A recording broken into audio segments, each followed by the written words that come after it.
Have you received a traffic ticket and don't have time to go to court? Simply upload a picture of your ticket to Elimitix.com and a lawyer will handle it for you. Need your ticket fixed? Go to Elimitix. I'll say this. There is hope for hoops. There's hope for hoops, ladies and gentlemen. And we are going to talk about the basketball programs in this state. This will probably be the most basketball-heavy episode that we've had of I'll Say This so far, which is a good thing. Obviously, Michigan State did not play football games. Michigan does have a bowl game coming up. We will discuss all that. And, of course, we're going to start off by talking about the Detroit Lions. But welcome into I'll Say This. Thank you for tuning in today. I am Chris Castellani. We'll get the Twitter plugs and everything out of the way at the end of the show. Regardless of what platform you are listening to this on, make sure to continue to stay notified, whether it's YouTube, Spotify, Apple Podcasts, what have you, whatever means that you choose to take in this podcast through. I really appreciate all of it. But let's start. I did bring up hoops, but I want to start with the Detroit Lions, who won, I'm going to call it an instant classic on Thursday in Ford Field. That was one of those games, and I know people are very split on the Thursday night games, and they do have a history of being kind of ugly, and I know some of the players aren't huge fans of them, especially a team like the Lions that just had to play whatever it was, 3 games in 11 days, probably isn't super fun, but it is a national game. I mean, the spotlight is on you, and that game on Thursday was one of those reminders where you kind of have to take a step back and remember the fact that these are the good old days of Detroit Lions football. One of the best games, in my opinion, ever played at Ford Field. One of the most meaningful regular season games. One of the most well played. It was a clean game. 2 really talented teams. I remember watching the end of that ball game and being like, man, it wouldn't shock me if they run it back. And I know seeding has something to do with this, but we see these 2 teams playing each other again in the NFC Championship or earlier at some point in the postseason. That's how impressed I was. And look, obviously the Lions came into this with the disadvantage of, 1, being a team that, like I said, had played 3 games in 11 days, and 2, being a team that was without a ton of players. 13 players on the injured reserve for the Detroit Lions coming into Thursday's game. No other team in the NFL coming into their game this week had more than 7, so you knew it was going to be an uphill battle.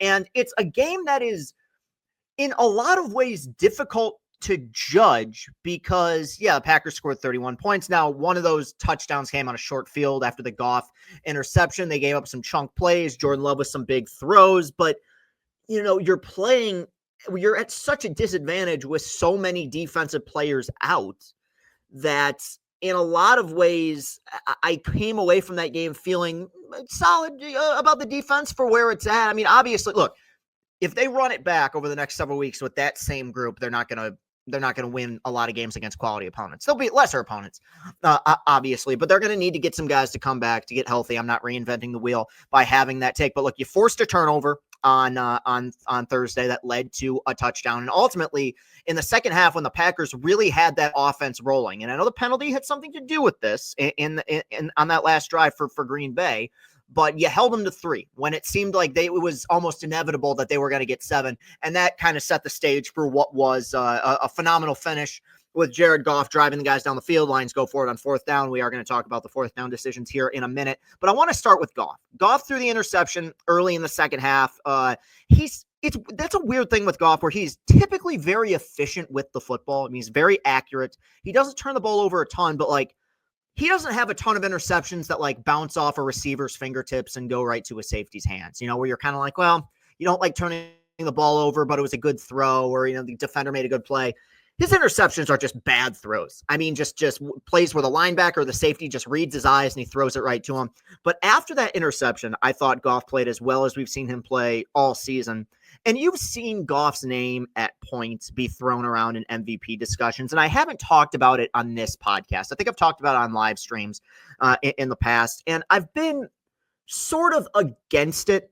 And I hate even using that terminology because it makes it seem like I'm in some ways against Jared Goff. I love Jared Goff. Jared Goff has been he's the quarterback of the team. So obviously a huge, huge piece for this franchise over the last several years. His career turnaround in many ways coincided with the franchise's turnaround.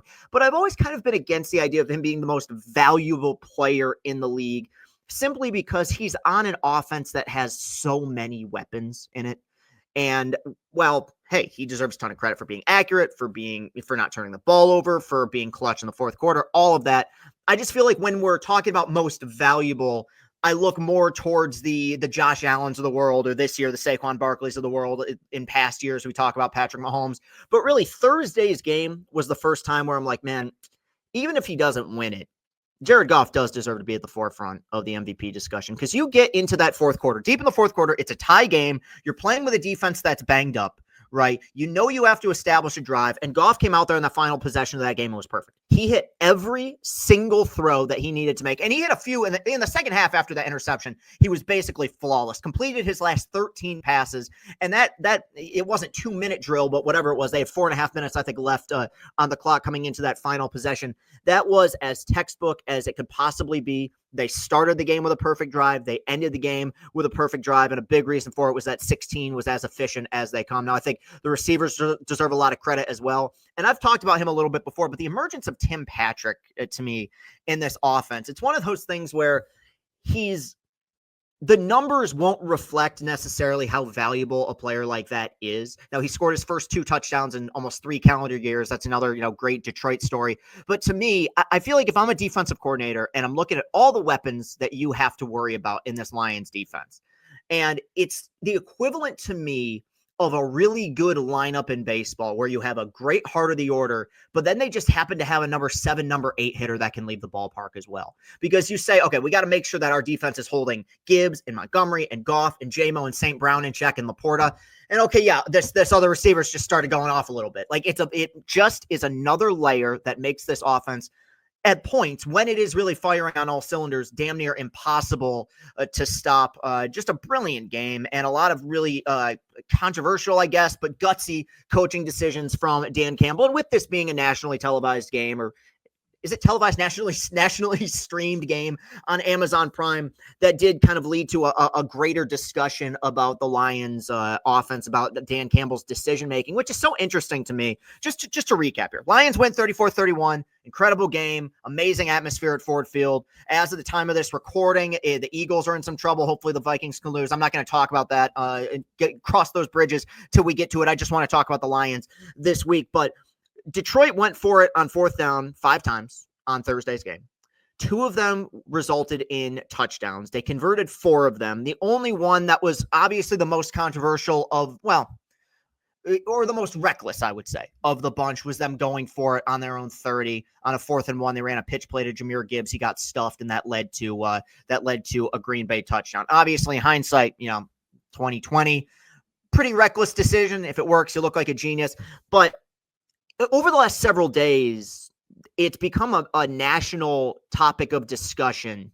Dan Campbell's ballsiness, gutsiness, 4th down decision-making, whatever you want to call it. And it's kind of fascinating to me because from day one, when this was a 3-win football team in 2021, this was the identity of Dan Campbell's Lions. Okay, they were going to be tough. They were going to be gritty. They were going to pull rabbits out of their hat. And when they had a decision to make, a tough decision to make when it came to 4th down, more often than not, they were going to go for it, whether analytics supported it or not. Why just now, in year 4, when they've won 11 consecutive games, this is becoming some topic of controversy, is a bit baffling to me. So the hot play that people are talking about from last week's Lions game was obviously the 4th and 1 late in the game, 40-something seconds left. You had a 4th and 1. You had an opportunity at this point to kick what was a long, but by NFL standards, and especially by Jake Bates standards, a very makeable field goal that would have put you in front with about 40 seconds left.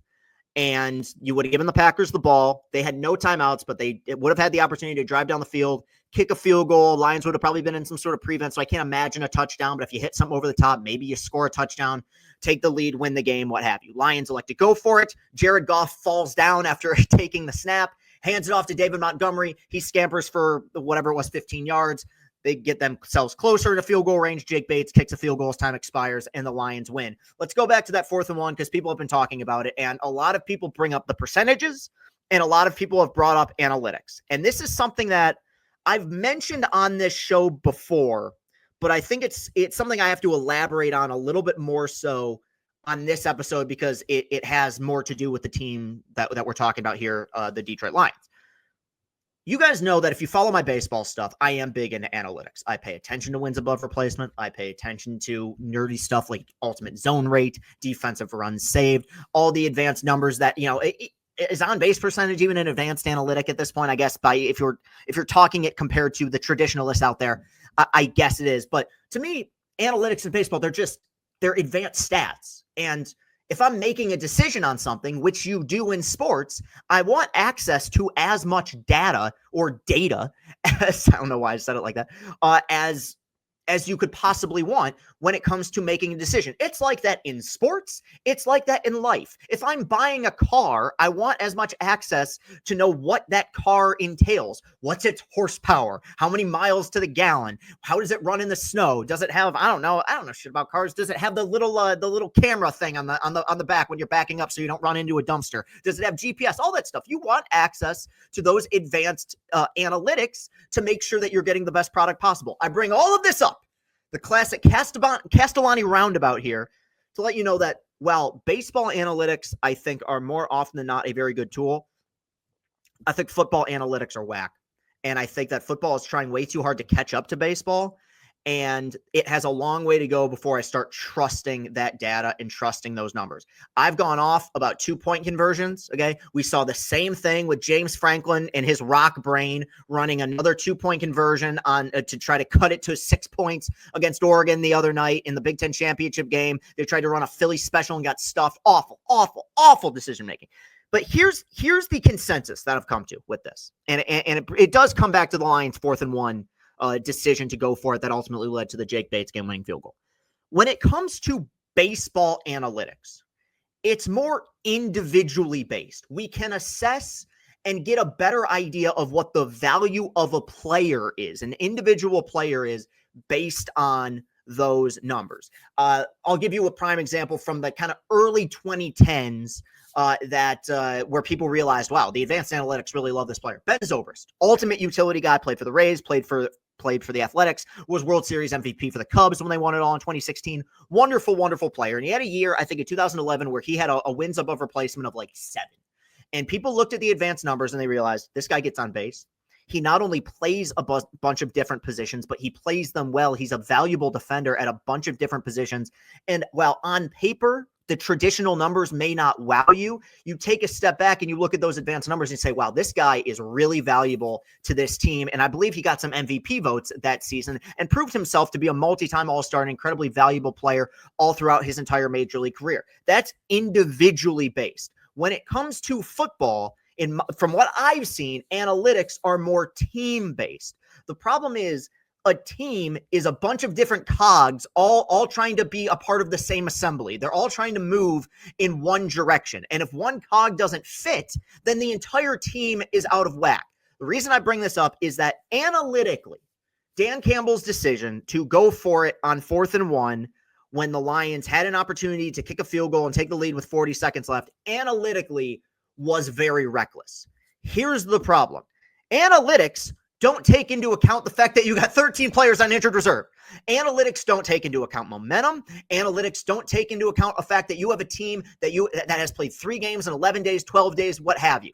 Dan Campbell, to his credit, and we've seen this all 4 years, knows his team about as well, if not better, than any coach in the National Football League. And for that reason, 9 times out of 10, I'm going to trust his decision-making there. And some of the logic and some of the reasoning that I'm hearing from the national media, but from the local media, they get it more because they watch this team every game and they know the identity of Dan Campbell and they know the identity of this football team. But Bill Cowher, who's a Hall of Famer, a tremendous amount of respect for, he's talking about that play to Montgomery. And he's saying, at some point, you got to put your trust in Aaron Glenn's defense. Man, this don't have shit to do with Aaron Glenn. Aaron Glenn's without 10 of his players.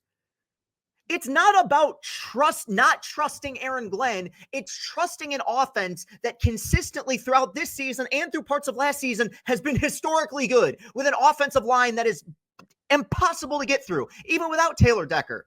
So if you have the opportunity to hand the ball off to David Montgomery on a 4th and 1, I'm taking that move. I'm taking it 9 times out of 10, 10 times out of 10. So I commend Dan Campbell for that decision-making. And ultimately, I think one of the hardest things to do and one of the number one ways to prove that you are a good football coach is proving that your football team has an identity. When we think back to those Patriots teams that were so dominant under Belichick, they had really good defenses. They were known to kind of pull a wrinkle out, right? They would, I'm probably being generous here, bend the rule book occasionally. And they had the greatest quarterback of all time who was clutch as hell, right? Yeah, I mean, there's so many different examples, so many different teams I could go off of. The Steelers always have their identity as a tough team. They always have a good defense. The Lions are a team that is going to roll the dice, that is going to take risks. They have had this same identity when they were a 3-win team, and they have maintained and retained that same identity as what is probably going to be a 13, 14, 15-win football team in 2024. They haven't changed, and I commend them for that, and I think it's a big reason why they're in the position that they're in right now as the best team in football. Now, I'm saying that all this, and I'm praising Campbell, and I'll continue to, but we saw it in the NFC Championship game last year, multiple times in which they stayed true to that identity, and it didn't work, and they will have to roll the dice again at some point. The deeper they get into the season and into the postseason. There will be many a time during this postseason run for the Lions in which we're going to be holding our breath because they're going to go for it on a 4th and short, or shit. I mean, given Campbell's track record, potentially even a 4th and long, and we're going to have to pray to God that Ben Johnson draws up the right play. I just have trust, as I brought up last week, in this coaching staff to be able to get the job done. And even more so, I have trust in this roster. I saw Teddy Bruschi at a point like, hey, 3-4 years ago, you were the big underdogs and you kind of had to play like the scrappy team that took risks. There's no more kneecaps to bite. Why are you taking those risks now? To me, you should take more risks when you have a roster like this. When you have an offense this good, you know what I want to do? I want to see them on the field as much as possible. And if that means rolling the dice, going for it on 4th down more often than any other team in the league, so be it. I don't know, man. They're 12-1, so it's worked out pretty well so far. Good work, great game, good performance. Also, just a quick sidebar. I've seen a bit of a meltdown on Packers Twitter, and I'm not really a participant in Packers Twitter, but Lions Twitter intersects with Packers Twitter. If you at any point, and I'm really like this, if you are complaining because you believe that the NFL is conspiring against Green Bay or has some sort of favoritism towards Detroit, you haven't watched, this is not hyperbole, by the way, the last 60 years of NFL football. When the Lions were getting screwed over by the refs, quote unquote, back in the day, and by back in the day, I mean multiple decades, what I said was, man, bad teams don't get calls. And it sucks, and you see it all the time in football. You see it all the time in sports. Good players get the benefit of the doubt. Good teams get the benefit of the doubt. It's weird that when you start winning, good fortune starts to go your way. So no Lions fan should apologize for what they perceive to be good calls, good missed calls. I mean, that pick play was obvious. I don't know. Jesus. Whatever. I don't really like to spend a ton of time on here talking about officiating or umpiring because I just think it's an uphill battle. The calls are the calls. We saw what happened, and what happened is the Lions won the game, and that's all. All right, let's spend a little bit of time talking about basketball. As of the time of this recording, the updated AP rankings are not out, but I would assume that both Michigan and Michigan State are going to be in the top 25. They should both be in the top 20.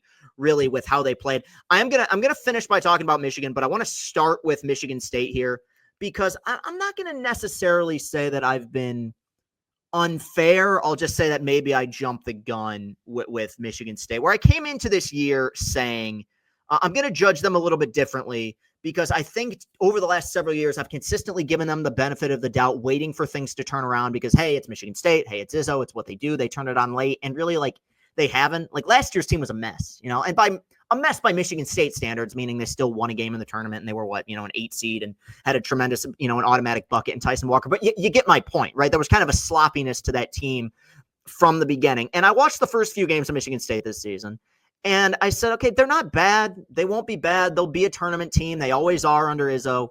But, they began the season early on with a game against Kansas where they were winning. It was back and forth, and then they ended up losing and it kind of falling apart in the last few minutes, which I feel like we've seen that movie played out 100 times over the last several years. And I just kind of figured this will be another standard Tom Izzo team. I jumped the gun on that. Having watched them now. The one thing I will say, they went 2-0 this week. They beat up on Minnesota, who is not good at all. I mean, Minnesota's maybe the worst team in the Big Ten. But you go on the road, you win in the Big Ten, you don't apologize for it. They played a very efficient game. They left no doubt. Minnesota had no chance really to play their way into that game. And then they just pummeled Nebraska. And I think Hoiberg does a pretty good job there, but the way that they took care of Nebraska, the way that they just completely dominated, I mean, that was like old school prime Izzo, don't come to Breslin or else you're going to get your ass kicked type of performance. Here's the thing. I think Michigan and Michigan State are very similar this season in the sense that I don't know if either team has the guy the guaranteed go-to bucket, but they have about 6 or 7 different guys that can beat you. And I think what we saw over the last week or so, especially in that Nebraska game, is more in line with the kind of teams that we've seen be really good in East Lansing over the last several decades. I like their guards. I think they have good, unselfish guard play. And I think the ceiling for these guards is really high. Like I like Trey Holloman a lot, and I like Jeremy Fears a lot. And you don't want to necessarily pick on one or two guys. I think last season for Michigan State really went sideways when Madi Sissoko just wasn't the guy down low, and they struggled at the 5 basically all season. And 2, AJ Hoggard just had a bizarre senior season. He wasn't awful, he just had a disappointing senior campaign. You can tell Fears and Holloman, these guys are locked in. I mean, they are listeners. They're good passers. I think the scoring numbers are going to go up for them. I think they have the ability to slash, the ability to shoot. I think they're going to be very key pieces to this team. But what I'm seeing that's inspiring, I think, a lot of hope for this Michigan State team over the last several years is that I'm not sure yet. We could get there with Jackson Kohler if they have the dominant big. But as I brought up with the depth a minute ago, I think that there's more big by committee. Like, I don't know if they have one truly great big guy, but I think they have 3 or 4 pretty darn good ones. And even so, you got Jackson Kohler right now, early into the season, who's averaging 8 and 8 to begin his campaign. That's a huge step in the right direction. I know they had the shooting woes in the early part of the season. I think that's the second year in a row that's happened. I do think water will find its level a little bit. We've already kind of seen that in the last several games. And I think with this Michigan State team in particular, there are a lot of young players that I feel like by the end of the season could become significantly more dangerous than they are now. Like Cohen Carr, I think, is a prime example of a guy with a crazy high ceiling, right? He can jump out of the gym. He's a very raw talent, but we've seen Izzo for decades be able to take that raw talent and mold it into something special. One player that I don't know if he reminds me of necessarily, but just he kind of came into my head over the weekend that Cohen Carr reminds me of a little bit is Adrian Payne. Obviously, he passed away several years ago, but incredible player at Michigan State. And he started out as a guy super tall, tremendous dunker, like came off the bench. You're like, man, this guy's going to be a stud. And what he developed into was a good shooter, a good passer. He was good down low. I think somebody like Cohen Carr will become that. We also had that alley-oop play, which real talk, I don't think I've ever seen a play like that in basketball where a guy is on the floor and he just throws an alley-oop pass right to one of his teammates. Yeah, I think there's very good vibes in East Lansing. And listening to Izzo in these press conferences, because Tom Izzo, to his credit, and this makes, I know, the media's job a lot easier, is the guy wears his heart on his sleeve, and you can tell when he is insanely pissed, and you can tell when he's incredibly happy with his team. You get the impression that this team is gelling really well together. And I wasn't in the locker room. I'm not really sure what happened, but you got the impression from the James Madison game, which was the first game a year ago, that there was just something a little bit off with that team. And while, of course, they're never an easy out, and Tom Izzo teams never are, there was something just a little bit off from the beginning. I think this team, it appears like they're heading in the right direction. I think they're going to be a Big Ten team. And so I want to just come on here and say that I might have jumped the gun a little bit, because the last several years I found Michigan State basketball to be rather vanilla. I know they had the one Sweet 16 run, but I've seen MSU basketball be great here and be exciting here. I just hadn't really seen it over the last several years. This team, I'm not saying they're going to get there, but there's a definite pathway for them to be a team that's contending for a Big Ten championship. I really do believe that, and this might shock some people, I believe that about Michigan as well. Michigan had a good week. Michigan had a 2-0 week. They upset Wisconsin in the Kohl Center. I know Wisconsin lost twice this week, but one was to a top 5 opponent in Marquette. They go on the road in the Big Ten. They knock off Wisconsin. It was a really impressive win. And then they win a track meet against Fran McCaffrey's, the Fighting Frans in Iowa. And that's the kind of game you get into against Iowa sometimes. They have their scorers. They have their shooters. Roddy Gale with a layup goaltend. With 4.5 seconds left, that put Michigan in front for good. That was really a back and forth game. Because of how non-competitive Michigan's been the last few seasons, I forgot what it was like to kind of play games like this, but it was a lot of fun. And look, when I look at the game that Michigan won against Wisconsin, I think that it was a prime example to me of us watching a Michigan team that is very clearly well coached. Now, they got some issues, and I'll discuss those. One glaring issue, but against Wisconsin, as bizarrely seems to be the case in every game played in that stupid arena, Michigan couldn't make an outside shot in the first half of the game. They shot 21% from the floor. Yeah, they couldn't make an inside shot. I mean, they really couldn't do much of anything offensively. They played good defense, and they found themselves down 6, which inspired a little bit of hope, but the shots weren't falling. They were moving the ball pretty well and getting good looks. It was just, again, lack of execution.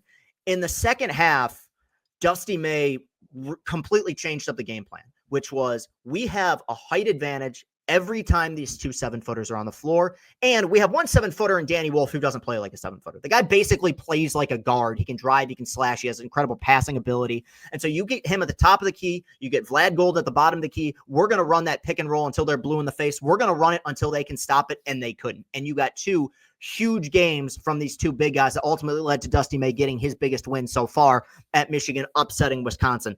Those are the kind of things, to me, that we have not seen over the last several years. Adjustments in games where the team sees an issue, they fix an issue, and all of a sudden, guess what? They're playing pretty good basketball. Under Juwan, when Michigan was playing well, and there were those moments when they played well, they could just roll and they could get red hot. But when they would hit a wall, they would keep trying to do the same stuff. I remember the UCLA Elite 8 game in 2021, very similar. Shots weren't falling. Franz Wagner didn't score. And instead of trying to do something differently, trying to maybe have it go through Hunter, they were trying to run the same sets, trying to get the same motion offense. Nobody was really moving. And UCLA's defense just completely shut down Michigan. You saw a change in game plan in the second half of that Wisconsin game. And I think it's a big reason why Michigan came out on top. And going to the Iowa game, which was a game that had its issues. But do you guys remember how historically bad Juwan was in one possession games? I don't want to turn this into a Juwan bash fest, but the point I want to make is that I think over the last several years, despite how pitiful the record was last year, Michigan was very close to being quite good. Maybe not last season, that was a bottoming out, but the year before and some of the other years before, where they would be in these games and often winning these games against quality Big Ten opponents. They'd have a lead or an opportunity to take the lead late in the ball game, and they would run a possession that wasn't a possession. It was Doug McDaniel's going to jack up a 3, Jet Howard's going to jack up a 3, no high ball screens, no sets, no pick and rolls, no isolation, nothing. Well, Michigan had their turnover issues, and that will be the big issue that will be discussed over the remainder of the season. When they got late in that game against Iowa, they just ran a play for Roddy Gale. And somebody on Twitter posted, I retweeted it. They'd run that play 3 different times in that game, and the ball ended up going to 3 different players. This particular one ended up in the hands of Roddy Gale, who took his defender one-on-one, drove to the basket, got the goaltend call, and Michigan ended up winning the game. You can go places, and we've seen it happen with Michigan State here. We've seen it happen when Beeline was here in Michigan. You can go places and shock some people if you are a well-coached basketball team the deeper you get into a season, because it's the old adage in March. You see it every year. You don't have to be better than a team over 40 games, because I'm very confident that there's quite a few teams in college basketball that are better than Michigan and will be better than Michigan over the span of an entire season. You got to be better for 40 minutes. And I think we know it's the case with Michigan State. Izzo's been here forever. But I think it'll be the case with Michigan as well, where more often than not, they're going to have game plans that are going to give them the opportunity to play with anyone. I'm not saying they're going to a Final Four. I'm not saying they're going to Elite 8. I'm not even saying they're going to making it to the second weekend. But I think for a tenure that is 10 games into year 1, the turnaround that we've seen, Anthony Bellino used the term radical when we talked to him on Chris and Company last week. All of that is positive. The one negative is they need to slow the hell down. This is a talented team, and they have good players, and they have scorers. They have a little bit of everything. I think both Michigan and Michigan State are comparable in the sense that there's not really one glaring weakness except for themselves. Izzo's had this issue in the past, and this year Michigan is really having the issue. Turnovers. I've mentioned it before. When you want to play at a fast pace, I'm not going to kill you for the occasional turnover, and I'm not going to kill you for having more turnovers than a lot of other teams in basketball. That's your style of play. That's your identity. You want to run. You want to push the pace. That's fine. But watching this team, there's moving at a good pace, and there's like driving a Ferrari 35 miles over the speed limit on the road, which is what this team is trying to do, because they'll get into a good set. They'll be in a good place. They'll have numbers, and guys are just moving too fast. And somebody will cut to the basket. The throw will go out wide, be thrown out of bounds. Balls will go off a guy's hands. I think that we will see at points this offense And we saw it in the first 8 minutes of the Iowa game. When they are moving at the correct pace and they aren't going too fast, this will be a really difficult offense to shut down because, as I mentioned, they have a little bit of everything. Vlad Golden has played significantly better, so now you have that post presence. Guys are going to collapse on Golden. You're going to get outside shots. They're going to move the ball. But as you're also going to see down the latter stretch of the Iowa game as well, a team that's just moving way too fast. There's too much experience. I know a lot of these guys haven't played at Michigan for a long time, but there's too much experience here for this team to be as sloppy with the basketball as they are at points. I think it just speaks to the pace that Dusty May wants to go at, and he's been open about it. He's been open about the fact that like we got to be less sloppy with the basketball. He knows that, but I think that could be the thing that is the difference between a pretty good Michigan team here and a potentially great Michigan team. I know that sounds crazy, but I'm higher on this team than some other people might be. Like I think that they remind me a little bit. I'm not saying they're going to be this good, of the COVID year team, the Juwan's best team, the second year, when they had Livers and Franz and Shawnee Brown and Mike Smith. Like, I think that this is a deep group. I think they've got shooters. I think they've got scorers. They've played really good defense, which I think is another sign of coaching improvement. I mean, how bad was this team defensively when Juwan was there over the last several years? They came into the Iowa game, I believe, top 10 in the country in defensive efficiency. I'm going to go on a limb and say they're not that good. I think they'll be a solid defensive team. I think that their physicality is going to play in the Big Ten. I don't quite think they're going to be a top 10 net defensive team for the remainder of the season. But yeah, it's as simple as turnovers. When they create opportunities, they get hot, they knock down shots, guys drive to the basket. Danny Wolf is a dynamic player who put up another double-double, kind of a quiet double-double on Saturday against Iowa. You just got to stop throwing the ball to the other team, man. I mean, it really is. I feel like that's such a simple criticism, but anyone who watches this team, it's hard not to be impressed with so many players and so many different little things that they do, which makes the turnover issue that much more glaring, that in the first half of games, they're committing 10 to 15 turnovers. I want to say in the TCU game, I think they had 16 in the first half. That will not play over the remainder of the season. And I do have trust that will improve, because if it doesn't, this will be an early exit team. But I think right now they are in a very good place. You got a lot of hungry players. Every time you hear Dusty May talk, he talks about team chemistry, being a good teammate, growing together. I think that's so important with a group of guys that hasn't played together for a long time. But to me, the improvements that we've seen, even since the first game, are pretty staggering. I mean, Vlad Golden against Cleveland State looked like he was getting bullied. And now his last two games against Big Ten opponents, physical opponents, he's been fantastic. I think we're going to continue to see that growth, continue to see that improvement, and continue to see the fact that on any given night, there's any player that can beat you. I think Danny Wolf is the best player on this team, but I talked about the Wisconsin game and how great of an upset that was and how great of a performance that was. Trey Donaldson, who's been fantastic, was 0 for 7. He carried them in the Iowa game for the first 30 minutes. He was fantastic. He doesn't make a shot from the floor against Wisconsin, and you still upset a top 15 opponent because you just have that many weapons. I think defensively, this is a team that's going to be capable of grinding out games. You see it in the Big Ten every year. And you often see it against Wisconsin. It's changed a little bit. There's going to be that 55-50 game that they win, where nobody's making anything, where it's sloppy, where it might come down to free throws or a few possessions late. I think this team has the toughness and the physicality to be able to do that. You win games like that in the Big Ten, you're going to probably have to win a game like that in March. You see it every year. So I think both these programs are in a pretty good place right now. I'm actually quite excited about this, because I thought last season between Michigan and Michigan State, I thought it was the most boring season of college basketball that we've had maybe in my lifetime. And I know Michigan State's pretty much always carried their weight around here, but there was a solid decade where I was amped for college basketball in this state. I loved the Michigan State rivalry. I loved the Beeline Izzo era. That was prime sports viewership for me when I was growing up. And I felt like last year, Michigan State, as I mentioned, was just vanilla. They weren't bad. They were a tournament team. And of course you count your blessings, relying on the fact that you're going to make the tournament every single season. Right. But with Michigan, they were just so awful that I felt like you combine their powers, it was just kind of a weak year. I think with the fact that both of these teams came into the year unranked, you're kind of playing with house money, and they're surprising some people. So I would recommend, with things being what they are, with football season kind of dwindling down, get some eyeballs on these programs, because I think that it's going to be a very fun year for basketball in the state of Michigan.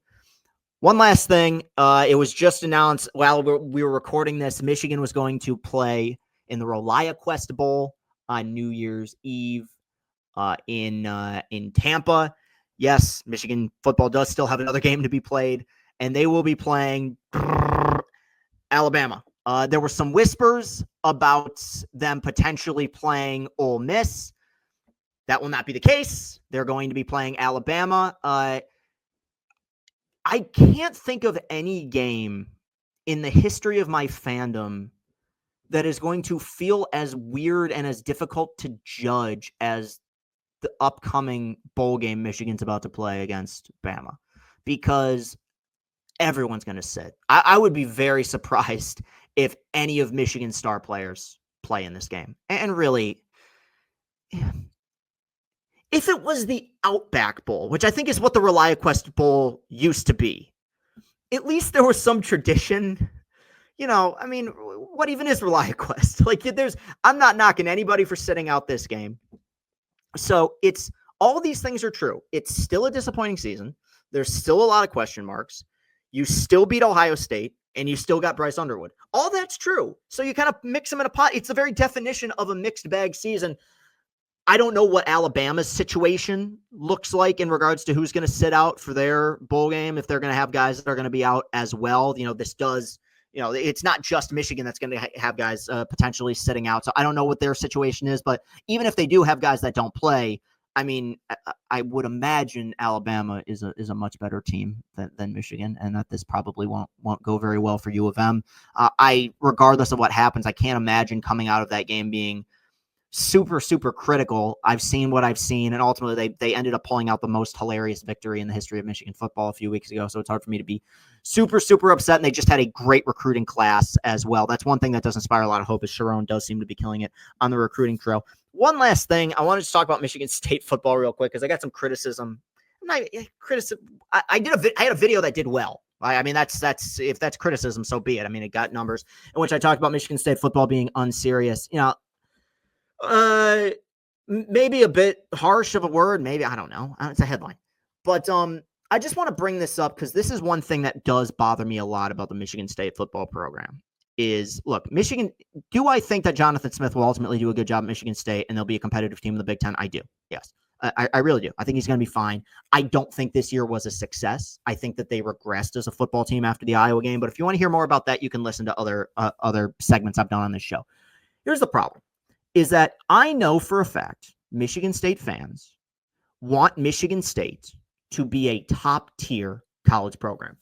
I have no problem with that. That's what everyone should want. Everyone should want to reach high. Everyone should strive to be the best program possible. That's fine. But if you're going to get praised when you are great for being a top-tier program, you also have to take the criticism. You are not allowed to move the goalposts because, hey, it's year one. Sorry, what are you going to do? No, that's not how it works. You get praised like a big boy and you get criticized like a big boy. Nobody, after Brian Kelly lost to a 6-win team this season to begin the year against USC, said, well, it's the first game of the year. These things happen. No, they know LSU is a big-time program that lost a game on national TV that they were supposed to win. I understand Michigan State dealt with a ton of injuries this season. I understand they had to go through adversity. I understand the team was banged up and that it just kind of seemed like things were really trending downward after the Michigan game. I get it. You don't lose by 4 touchdowns against Rutgers. Okay. You don't. And regardless of whether or not this was the heart of the D'Antonio era or the first year of the Jonathan Smith or Tucker era, I'm going to call you out for that. Okay. They got to play better. And I think they will. That's all. Yeah, I think that's a very fair criticism. You don't get to thump your chest when you go 13-1, and then the second people, slap you for being bad, you say, no, that's everybody knew we were going to be bad. No. You got to be. It's the same with Michigan. All the shit that people threw Michigan's way this year for being a disappointing team, they deserved. The blow is obviously softened because they won a national championship last year, but all that was deserved. I came out here and ripped them many a time. I'm very equal opportunity. That's the whole thing with this is I got a comment that said, you just want to be part of the blue wall. Okay, first of all, they didn't they didn't accept the invitation to the orgy, so I'm not going to be a part of the blue wall. There's no blue wall that I'm going to be a part of. I don't have a blue wall in my house. I'm friends with journalists of Michigan and Michigan State allegiances and fandoms, right? I'm a guy with opinions. Right? You want to disagree with those opinions, fine. I don't know. Sometimes I disagree with my opinions. But anyway, I probably spent way more time on it than I should have. But he's going to do a fine job. But don't get your shit pumped by Rutgers, and I won't say mean things. All right, that'll do it for today's show. You can follow I'll Say This on podcast, on Apple Podcasts, on Spotify. You can find this show on YouTube. If you're watching on YouTube, you can hit that like button. You can hit that subscribe button. Hit that little bell. That way you are notified every time that I make a video for YouTube. I believe we're going to have a Christian company this week. We're still locking down a guest, but I think I have somebody in mind. So you can look forward to that. Yeah, not much else to say. We're just going to keep chugging and keep trying to do the best we can to be the best we can. I appreciate you guys. We're working hard on a lot of different things. It's not just content and podcasts. It's being a better content creator and human being and son and just all that stuff. It's important. If we're just growing in the content game, that's not going to be enough. There's a lot of personal changes that need to happen, and the best and worst thing about it is that most of it's going to be documented, right? Because this is the life we have chosen. All right, I'm really rambling. All right, love you guys to death. Have a great, safe rest of your week. I'll talk to you soon. Peace and happiness.